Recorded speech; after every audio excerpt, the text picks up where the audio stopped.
Hello, friends, and welcome to another episode of the You're Entitled to Your Opinion podcast. My name is Gordon Duncan, and I'm the host.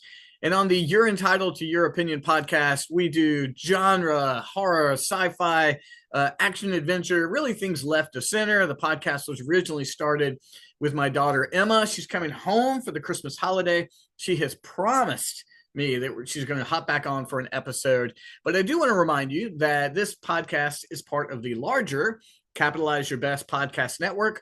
On Monday, we have This Is Gonna Hurt, which is about just growing a better you. Tuesday is Coach Training Partners, about growing your coaching business. Wednesday is the Capitalize Your Best podcast for business and marketing. Right now, Thursday is wide open, though I am toying around crazily enough with a fifth podcast. But today we're at You're Entitled to Your Opinion. And if you are watching, we are honored. We have my friend Eric George here. Eric is one of the hosts of the Popcorn Theology podcast, where what they do is they take a Christian worldview, they look at movies and TV shows, they examine it with the greatest story ever told, and they do a little bit of critique, but they find stories underneath that perhaps you weren't looking for. So, Eric, thanks so much for being on the show. I'm glad you're here. Thanks for having me, Duncan. Yeah, man, I'm excited about it. Now, you and I have been talking back and forth about being on podcasts and things that we do. And one of the first things I mentioned to you was weapons, which just took off last year. In fact, the Golden Globe nominees came out today, and very rare for a horror film to get this kind of press. Nominated all over the place. People expect it to be nominated for Oscars. But you hadn't seen Weapons until recently. Is that correct? That is correct. I saw Weapons on Friday. Wow. Okay. Just for me. So I appreciate that. but legitimately, yeah. So it's because as someone who reviews movies, I do that air quote type of way, you're expected to stay up on movies, and occasionally the last couple of years haven't been great for movies, I will say. And so I try to also, with a 2.5-year-old at home, it's hard to get out and actually see stuff in the theater. And so then I need a push from someone like yourself to be like, hey, I want to talk about this movie, or I want to talk about this movie more, for me to finally go, all right, so let me go ahead and buckle down and watch this. I happened to be off on Friday, so I took the afternoon while my son was napping to watch Weapons. Well, I appreciate you doing that just for me. Now, before we hop in, I want you to tell us about your podcast, because I want you to feel free to inject the way you would approach reviewing any movie. But tell me a little bit about Popcorn Theology, and then I'm sure that's going to help us just free flow right into Weapons. Yeah, absolutely. So one of our tagline from our podcast is "You are not a mindless consumer," and the whole point of it is, even if you think you're passively watching a movie, you're not. You're adopting the worldview in some way. So you're either bringing your worldview to it, or you're just accepting the worldview that's being brought, that the movie's trying to project onto you. There's no such thing as mindless consumption. And so one of the things that we look at is we kind of break everything down into we do our popcorn ratings, which is our fun. Like, did you enjoy the movie? What do you think about the cinematography? What do you think about that? And we do stale. So if it's a bucket of popcorn, you stale, but buttered, and then buttered and salted is kind of is what we go with that. And then we do our theology side, which we use the motif of soda. So is it kind of like diluted? The water's all kind of gone. Is it a little flat? Is it carbonated, or is it cup runneth over? Just has so many themes from so many different angles that there's just so much to talk about. So using that kind of motif, I would say this is definitely a buttered and salted type of film. Not necessarily. I talked with one of my other co-hosts about this, who recorded an episode on Weapons that I was not on. And I said, this is a great movie. I really liked it. But I don't know. Well, no, I said, this is a great movie, very well done, but I don't know if I liked it. I enjoyed it, but I don't know if I liked it because of the heaviness of the film. And that then gets into the theology side, as we call it, where you're talking about the actual themes. And yeah, it's like, this is definitely I will say definitely a carbonated or a cup, bridging on that cup runneth over. It's not trying to say a ton, but what it is saying is like very, very deep and meaningful. But yeah, and then we use this whole thing as like for the content part of it, we will each talk about a particular main theme that we got out of it, and we'll digest that. It's probably a 10-15 minute type of conversation. Very much a conversational podcast, not production values or anything. Yeah, And yeah. then we do a lightning round, which we call receive, reject, and redeem, which is the idea of even the most pagan of pagan movies. And again, I'm coming from a Christian worldview, so hopefully that doesn't offend any of your audience, but just If I it think does, they we'll can get understand the analogy at least. Is even from a worldview that's purposely trying to reject Christianity or Christian values, any of that sort of stuff, there's still going to be things in it that align with the Christian worldview. And so those are things that we'll be able to receive outright. And then there's things that we're going to have to redeem. The idea from the Puritans back in the day is redeeming the time. So there's no right. such thing as wasted time if you figure out a way to honor God through it. So there's the redeeming aspects, taking some of the themes and massaging them, going, hey, if you look at it this way, this is how you can, be incorporated. And then the third category of the reject is, yeah, this is just something we just can't embrace, even after some redeeming type of stuff. So that's kind of our schema, what we do. We will be recording episode 405 this week. Congrats. So they've been around for over 10 years. And I've only been a guest host for the last 3 years, and then lead host for really the last year and a half. Okay. Well, congrats. That's amazing. Yeah. But we can get lost in this in a heartbeat, but John Calvin had a term called common grace.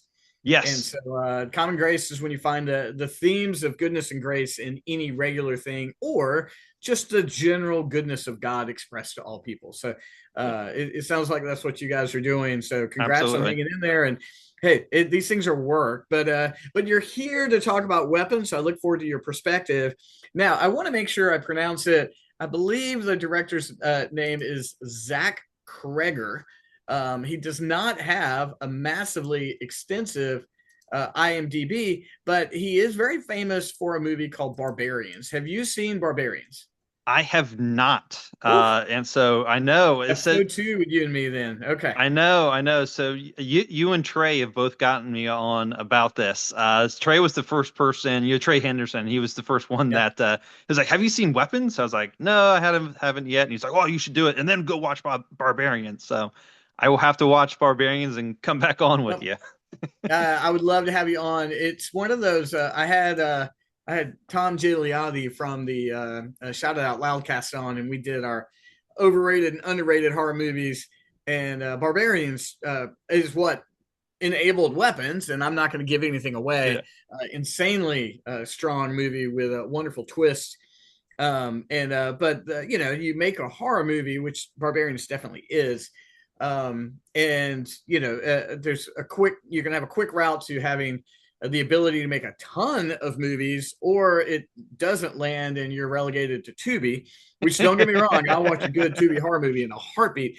But Barbarians took off with enough of a uniqueness to its story. How familiar were you with the plot of Weapons before you watched it? I was fairly familiar. So I helped edit the episode that my other co-host was on. So I kind of, as I was listening through it, I was kind of seeing some of the plot points.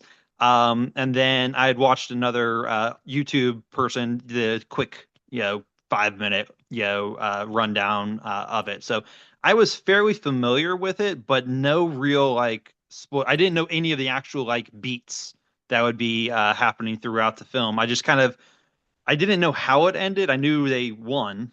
Again, Right, right. quotes. It's Well, like, I knew I they do. won at the end, but I did not expect how they would get there. Well, let's just go ahead and let everybody know at this point in time. This episode is going to be full of spoilers. So Yeah. if you want to go any further and you have not seen it, I greatly encourage you to pause, go watch Weapons. It's on Max, so you can watch it streaming there. And it's going to be it's going to have a resurgence with all the awards coming out. Oh yeah. But essentially, there is a it starts with a voiceover of a young girl. Excuse me, a young boy, I believe it. No, it's a young girl, if I'm not I mistaken. think It's he's a her young girl. voiceover, and she talks about a day where a teacher goes to class and there's one student and everyone else is gone, which is a brilliant premise for a movie. And the movie is told from multiple perspectives, which one of its defining characteristics, and ends with one of the most violently funny scenes of all time. We'll get there. It's a very Yes. violently intended to be funny. Emma and I are laughing, and Amy is horrified Yeah. as we watch the ending. But Eric, just overview, first pass. What do you think of the movie? Tell me your viewpoints. Yeah, so it was one of those like when it ended, I kind of sat back and I was like, what? Again, like I said, I liked it, but I don't know if I enjoyed it, you know? I was Yeah, like, and so I think the from a cinematography standpoint, I it was a very atmospheric. Matter of fact, it was funny enough is weird thing is so I watched it on Friday, have a really weird stomach bug Friday evening. So I don't get a lot of sleep. I get up at one point in the evening. I go downstairs, and I'm standing in the hallway, and I'm picturing the scene when she falls asleep, when she wakes up from her the teacher wakes up from her dream. She's looking right, down the right. hallway and then sees the witch. Yeah, so Yeah, I'm yeah, like it was in my brain, so it stayed enough with me for hours later, where it was like very atmospheric. It reminded me honestly of when I was a kid and was semi afraid of the dark and stuff. So I think cinematography was great.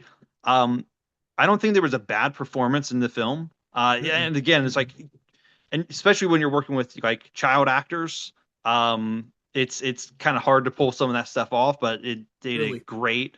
Um, Again, it's kind of like it was a suspense movie more than horror, and so true, like it very was much so. very again that atmospheric setting that it did with everything really pulled you into it and really kept me entertained and actually drew me into it. So I didn't take any notes on my phone on purpose because I wanted this to be a little bit more free flowing. I also didn't 100% know the format that we'd be doing, but I didn't feel like wanting to grab my phone. There's a lot of movies where it's like I was like, oh, I'll put my phone down, but I still reach to grab it. You know, that Pavlovian impulse. This one I was like in it. Like I Yeah, was completely in it. wonderful, wonderful, Yeah. good movie then. So yeah. Well, it's Again, interesting. Somehow I missed out on everything in the movie except for the fact that the kids don't show up. Like I didn't know anything. I mean, I knew it was horror. It's not really a horror film, other than yeah. maybe the final 30 minutes. Yeah. Um, but I didn't know anything other than the actors and that the kids didn't show up to school one day. So thankfully, I went into it pretty honest and knew that it was receiving great reviews. I'm very hesitant when people tell me these movies are great. On a different podcast, I'm not a fan of the film Sinners. We can Mm. talk about that some other time. Beautifully shot, unoriginal to the hilt. But we'll talk about it some other time. Beautifully shot, Some other time because that's well made, controversial, but but you can have your it's opinion, you know. yeah. Robert Rodriguez needs a lot of money, but we'll a different pot. So when this movie took off, I was definitely interested because I love the director, well, one film at least, and I really love the actors that are involved. I mean, really a stellar cast, and it's a wonderful premise. I mean, aside from being a former school teacher and a parent, just it's a wonderful Stephen King type premise. It felt Yeah. like he had one idea. I think the greatness of the movie, like you could have told the story in a linear fashion, Yep. and it'd have been very interesting. The movie's not told that. It's told multiple perspectives. We've got the teacher, we've got the homeless drug addict, we've got the mourning dad, we've got the child. I mean, the multiple perspectives has got a bit of a. It's not a Pulp Fiction, but there's an element. I mean, there's that. I mean, there's not a. I mean, you don't get the full movie without seeing each Yep. one of their perspectives. It's got the problem with that is there's some plot holes in there that happen when you do that. There's a couple things in there I'm like, well, that makes zero sense to me. But I unfortunately love a good horror movie that makes me laugh. Yeah. I can laugh at a good kill. I really can, and and this movie 100% delivers that. What did you think about the multiple perspectives? What was your view on that? Yeah, I liked it. And one of the main reasons why I actually appreciated and liked it is because you've seen movies like that before, where it's like, oh, let's go ahead and show all of this from someone else's perspective now. But all the perspectives keep converging at the same point, at the same point, at the same point, and you never actually progress. I Mm-hmm. liked this one because sometimes it would start much further back. Other times it was like you didn't know always where it would be starting, Right. but every single retelling Mm-hmm. made you go further in the story, made you go further in the story. Yes. And so it's like when the I was going to say the teacher, when the principal, Benedict Yes. Wong, when he comes running when he comes running onto the scene at that point, and then it cuts, and then it jumps to this someone else's perspective, and then it keeps going, going, going, and catches up.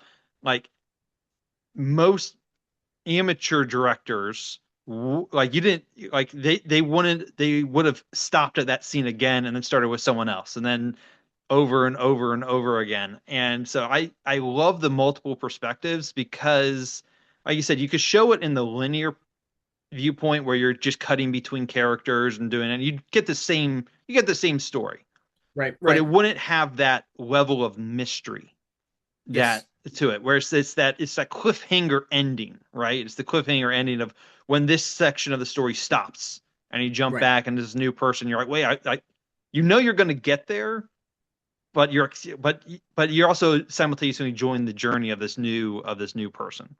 So I I like the agree. multiple perspectives. I did. I felt like it wasn't a narrative trick. Yeah, Because every time a new perspective, like the first narrative jump, shocked me. I mean, I just didn't yeah, know. I didn't know that was coming.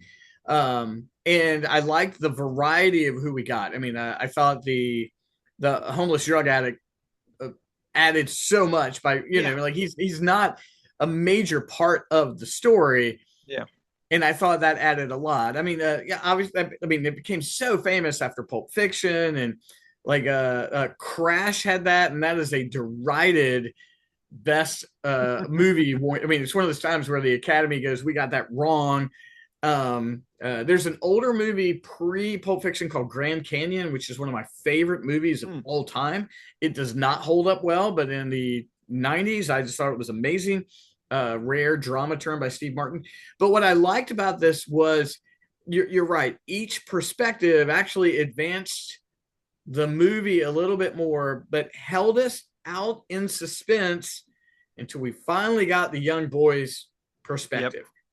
Because I had lots of questions. Like until we Oh got to yeah. his perspective, I'm like, it still doesn't make sense why or where the children have gone.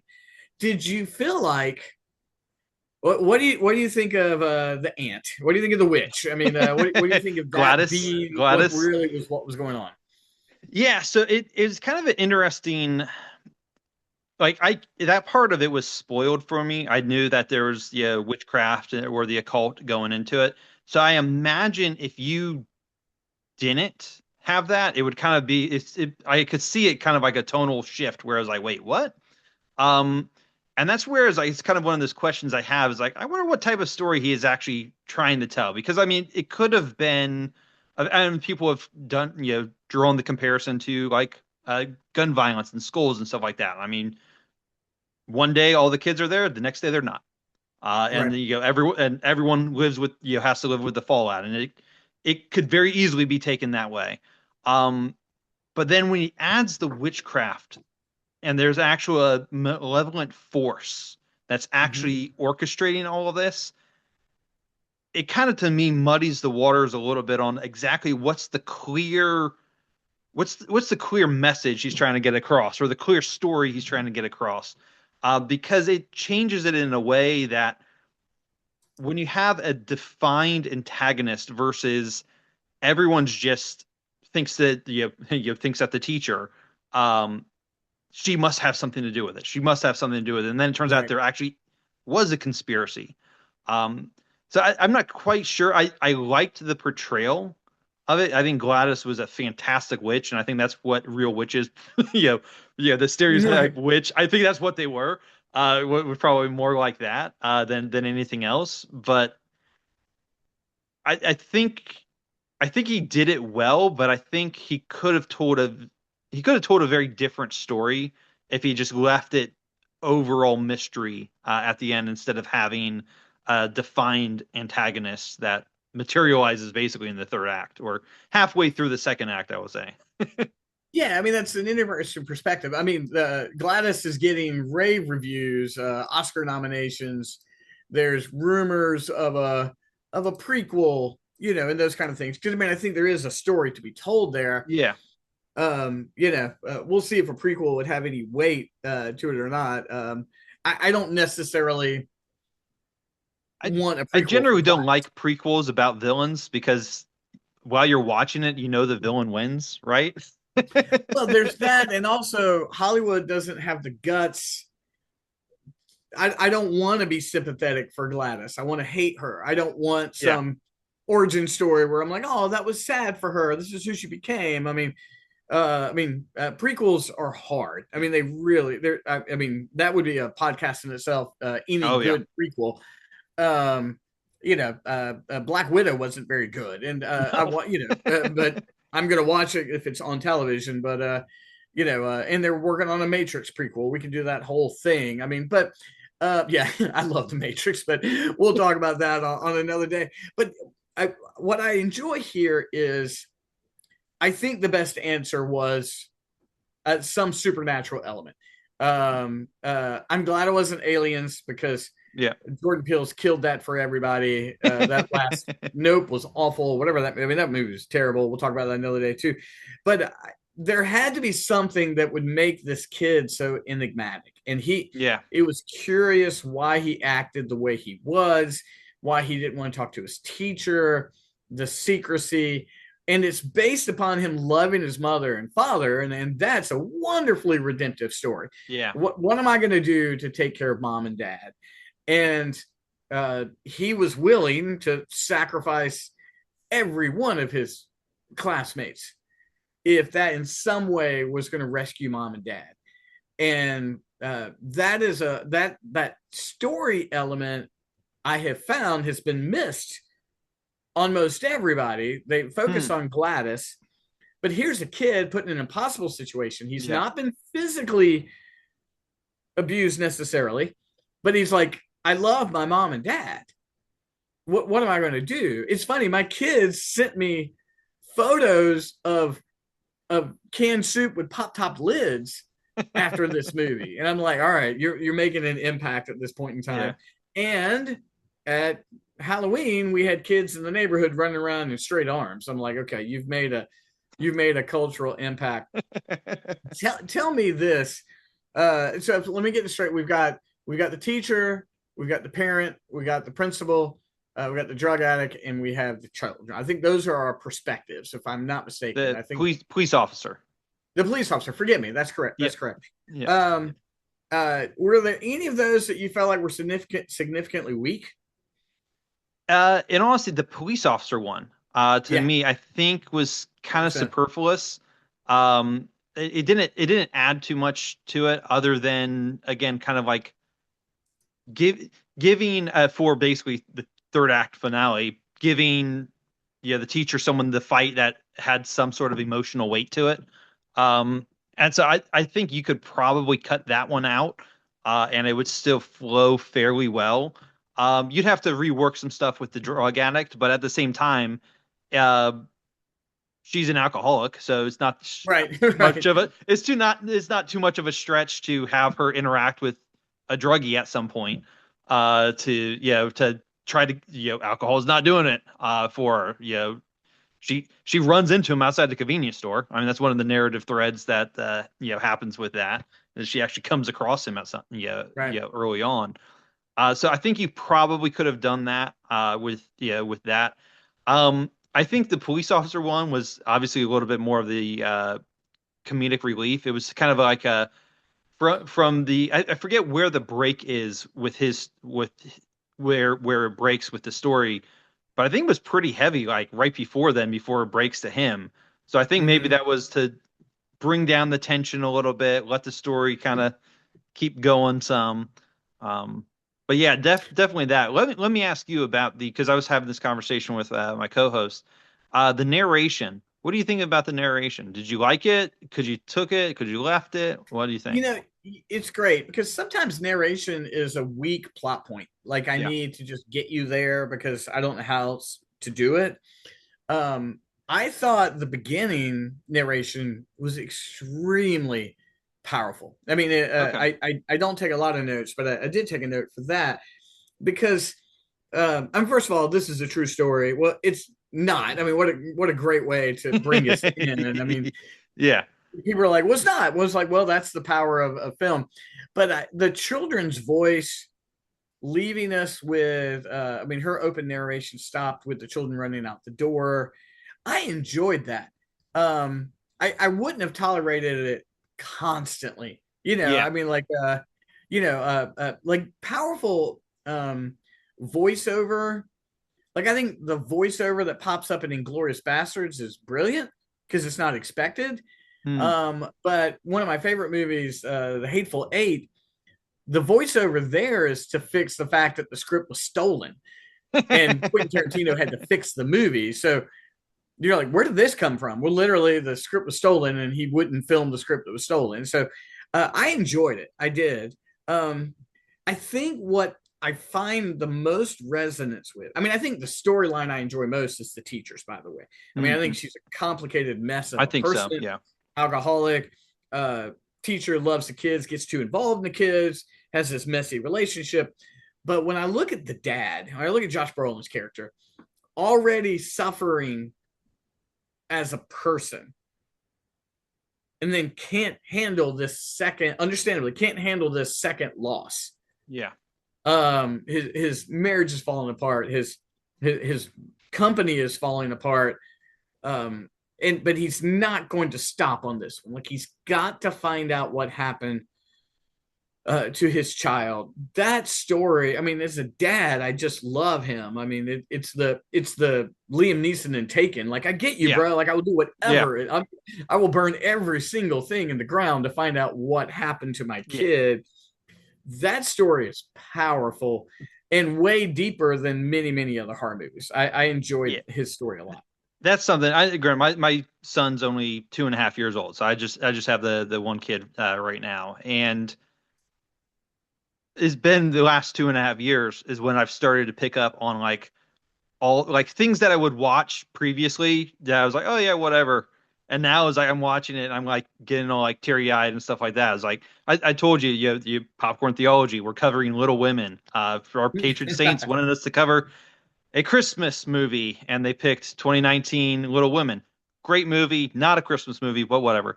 Um, Christmas happens in the movie. That's it. Christmas That's happens it. twice in the movie, It's so not Die apparently, Hard. It's not a yeah, Christmas movie. Right. exactly. And so, but there's three scenes in that film that got me really emotional, and all three scenes are involving a father in some way. And it's just like I've just turned into a big softy now when it comes to like kids types of issues. So I get it. I related it completely to Brolin's character because I was like, yeah, I would be doing absolutely the exact same thing. Yeah. Absolutely. I It mean, would have taken me 30 days though. That's the unbelievable. That's the part that's unbelievable.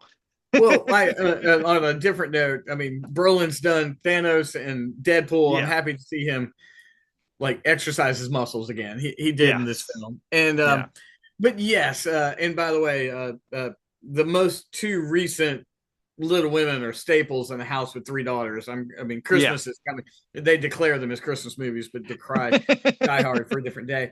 You know what I want to see for a movie like this is I mean, it proudly proclaimed itself as a horror movie. Maybe Yeah. unfair. It is. You can't have the final 30 minutes. You can't have the witchcraft. Can't have that ending without calling it. But essentially, the first hour and a half is not a horror movie. No.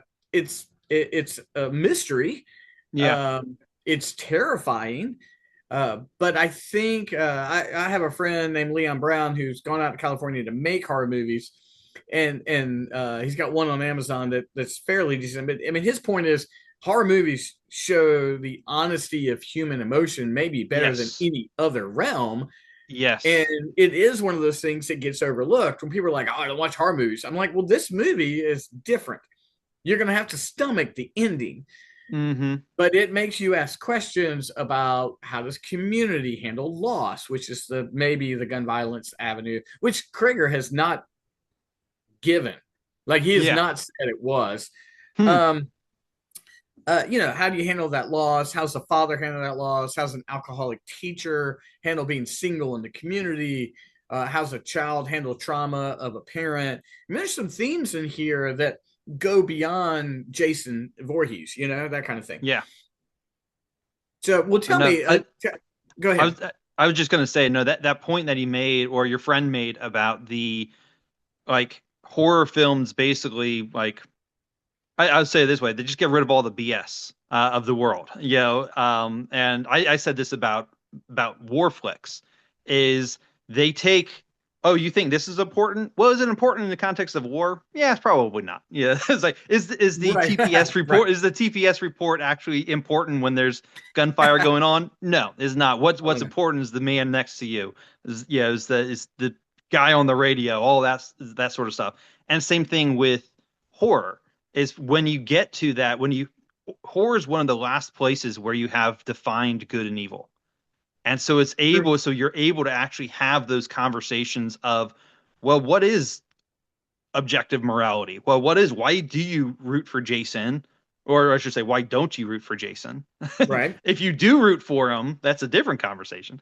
But it is one of the last places where you're able to have honest conversations around morality and ethics and all that. So that's pretty cool. That's something that a couple of my co-hosts that typically do the horror flicks, because I watch horror. I'm just not a fan, so I don't watch a lot of it. So I let them cover it more. Yeah, yeah. But they've mentioned that many times. Is like this is why us as Christians watch horror films because they still talk about good and evil, and we believe we have a answer answer Yeah, to those it's questions. funny. I was not a horror fan for years. Well, I was as a kid. And then Emma, I had told Emma a long time ago, if you want to watch a movie with me, I will watch any single movie with you. And then she was like, let's go horror. And then I've seen everything. Well, let me ask you a couple of questions as we wisely just use our time here. Do you have any criticisms of the film? What do you feel like the film did not do well? Honestly, off the top of my head, I can't really. It's not even like, oh, I don't think it did that well. It's more of like, oh, maybe a different choice. Again, like the police officer arc. I think it could have been done. It could have been done differently. Um, the the beginning narration, I think a discerning viewer could have been dropped into the school, event, the conference, the school conference. I think they could have just Right. dropped into that and Okay. figured everything out. So like I don't think that the voiceover was really necessary. But I will say I preferred the voiceover at the end because a Yeah. hopeful Yeah. person could have watched that and saw, Josh Brolin is holding his son, running away, the kids embracing his parents. They still have those dead looks in their eyes. And you could have taken it to mean like, all right, they defeated the witch. Everything's going to be good now. But Yeah. with that final narration of his parents are still eating soup, just someone else is feeding them now. Mhm. And some of the kids, have finally started speaking. It's this thing of like, no, it's a traumatic events like this, they stay with you. This is not this, oh, we defeated the witch, so everything goes back to normal. That's one of my complaints about honestly of Sinners is it ends by they kill the vampire at the end, and then all the other vampires die because they were also stupid about the sun coming up, and so it was like it was a cop out, it was an easy out, and there's no Right. real weight to it. Whereas by having that final narration without having to show like 7 months later and showing the kids, not still not having anything, by having that final narration, I think it put that final weightiness on top of it. Yeah. And so there's minor changes I would have done, but I wouldn't have said, oh, just that part would just wasn't executed well. I think atmosphere wise, again, that mystery, that suspense, I think that was very well done. Yeah, I think so too. I mean, I really, I mean, I agree with that. The final narration is powerful. Life is being restored, but it's not perfect. I like that a Yep. lot. I mean, it's a fair ending. But narrative wise, I really think there's just kind of two criticisms that bother me. I think Josh Brolin seeing the gun in the sky is just weird. Even the director doesn't have a great answer for it. It just seems in a movie that dealt with subtlety up until the ending, that seems so heavy-handed. Like Yeah. it didn't. I mean, again, the ending's heavy-handed. I'm okay with it heavy-handed. The whole movie at that point had been very subtle. Like, and that just seemed odd. When he says it's not about gun violence, I think he was. I don't think he's being faithful. I think that point in time he wanted to make it about it, but it just seemed odd. The biggest plot point that bothered me, probably the biggest criticism, would be there's a scene where the teacher goes to sleep outside the house, Yeah. and someone Okay. comes up and snips her hair. Yes.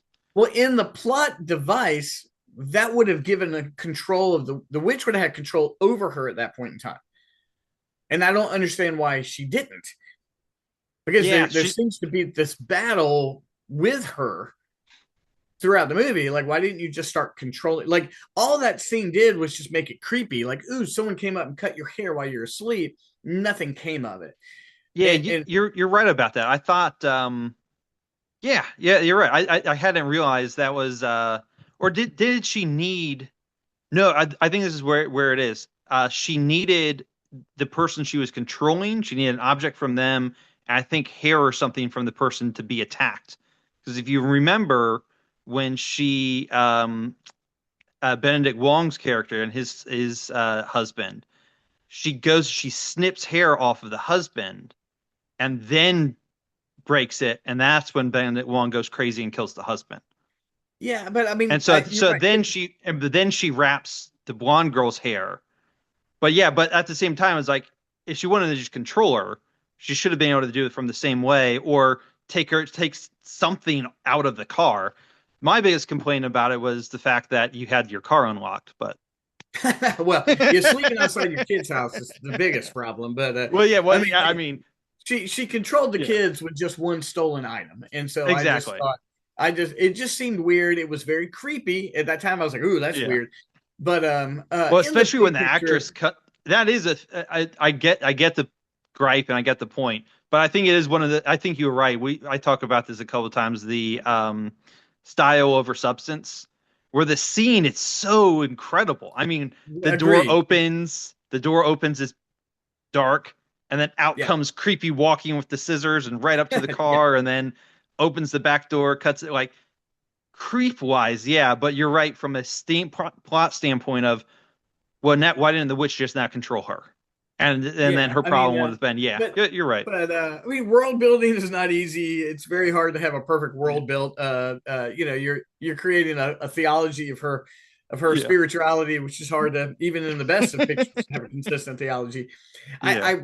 It's funny. Like, one quick note. I listened to an interview with Eli Roth the other day. Mm. Eli Roth is famous horror director.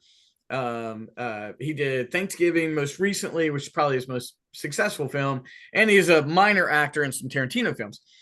He's presently creating a movie called Ice Cream Man. It's a horror movie that's coming out next year, where Okay. the ice cream man makes the children do terrible things. And so he mentioned in his interview, like, crap, weapons beat me to it. but he said honestly, his movie is a whole movie of that. So Yeah. he's like, screw it. The movie's already in production. I'm already filming it. The plot's been done. He gave kudos to Weapons as being a great film. But he's like, if you like an entire movie of the last 5 minutes of Weapons, I've got you. Ice Cream Man's coming out. Yeah. So it's interesting how much of an impact this movie has made because Eli Roth is like, can I even continue to make my Yeah. movie? Yeah. But I think Eli Roth fans are going to show up no matter what. I am sadly a Hor- Thanksgiving fan. Horror fans are. We talked about this. We had interviewed Colin Garbarino. He's a oh my gosh, he's a editor and writer over at World Magazine, doing Yeah, yeah. short movie reviews and stuff. And we had interviewed him a couple months back, but he was talking about horror, and he's like, fans are the most loyal fan base. It's like, Mm-hmm. people talked about like how rabid uh Marvel fans were. And I was like, but as soon as Marvel stopped making good movies, they abandoned them. Like, they're like, no, we're done. He said, but horror fans, you guys demand good film, and you keep coming back. You keep watching the bad stuff, but you will let your displeasure known. Yeah, Be known. agreed. It's Yeah, like being a Kiss fan. yeah. 50 years they put out some crap, but I if they I'm gonna listen to it when it comes out. So well let's wrap things up. I have two questions for you to wrap things up. The last one's All on right. the movie. If you had to give a final takeaway for Weapons, tell me what it would be, and then I have one last question for you. Final takeaway. The only thing, because we were just talking about the ending again, that ending where it's like you're just laughing so much, like Yeah, it's hard. It's terrible. It's terrible. it's terrible what's happening. It's terrible Why what is you're it funny? watching. But I think because he did such a good job, and again, to Christianize it or whatever, I think there's this certain Freudenschade. I think that's how you pronounce it. I always Mhm. Yeah, yeah. mess it. I always say it It backwards was well somehow. done. Yeah, yeah, well done. But when you see evil get its due, when you see what the nasty person was trying to do to these kids, and then they get hoisted on their own petard, it was like Yeah, yeah. it It's was just just. satisfying. It's She even satisfying. said, and I think the Alex did this on purpose during his thing. She said, "I could even make them eat each other." And Yeah. I think that's when he gets the thing, and he's like, "Oh yeah," and he says, "Eat her." And all those 19 kids run her down, and yeah, it's like the most unbelievable part of the entire film. And again, there's witchcraft in the film, so take it to most unbelievable part is that unfortunately that like none of those kids died by running through all that glass. Right, right. Like, I've seen what glass panes can do, Yeah, yeah. so that was the most unrealistic I've got a part. But broken nose from two glass panes. Two broken yes. nose. Yeah, So that's probably my last takeaway, is that like there's just something delightful about watching evil get its due. yes, yeah. Well, I think you're right. The challenge of a horror movie is how do you end this thing? I mean, Yeah. if you get Midsummer, what a phenomenal ending. Hereditary, same director, phenomenal ending. But there's many a horror movie that can't stick the landing, and this movie satisfies. So it really does. In fact, funny enough, I started rewatching it in preparation for this, but I didn't get to the ending. So tonight I've got to do some work. I'm gonna put it on and watch it again. I think overall, I mean, it probably not the best, but um, it's a satisfying movie. Like Yeah. it's a good movie. It transcends being a horror movie. It is a mystery. It is a movie that make parents get invested. It's well done. It's well written. It's hard to say in any unless you just go, oh, I don't like movies like that. It's hard to say movies like this don't get made all the time, Yeah. and that's Yeah. true. So he's 2 for 2. Please watch Barbarians. You're more than welcome to come back to the show, and we'll talk Barbarians. Yeah. Would I'll love have to to watch check it that out. again. I've got some fandom and some criticism of that movie. But you don't get movies this well written and shot and made. You really don't. No. And No, you don't. wonderful talent involved, and that's the other thing. It's not a Tubi movie with a bunch of crappy actors, which again I'm a fan of. But when you get these actors of this caliber with these performances, and they're actors that people love. Yeah. I mean, like we like, oh, I mean, I'm happy they're here, that kind of thing. So, well, my last question, I'm going to spring on it. I did not ask you for this, but anybody who's a guest, I asked them one final question. Right now, what are you liking and loathing? It can be anything. It can be movies. It can be food. It can be anything. Anything in any realm. What right now? What are you liking and what are you loathing? Okay. So the thing I'm liking, and honestly, is like to be whatever. So the thing I'm liking the most, honestly, is my job. And so I right now I'm really good spot with my job. Love going out. Love doing all the stuff that I get to do with the community. You know, all the business development, all the ribbon cuttings. It's fun. It's just fun. I feel like I'm actually making a difference and impact in people's lives. Um, Good. and so that's what I'm really, really enjoying. Thing I'm not enjoying, and it's really been the last, really, it's probably been the last like 6 months, really, where it's just gotten to me. It's just social media in general, and I would say social media in general, but in particular, how no one is listening or even trying to dialogue with each other.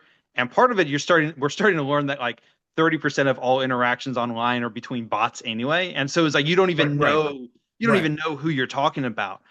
But that's what I'm loathing the most right now is because of my job, because of what I do to help with the brand and marketing and stuff like that. And I'm on socials a lot, but I'm really like, I really don't want to be on it because of all the divisiveness that it causes, because people use it as a shortcut to relationships when real relationships are sitting down one to one and breaking bread with each other.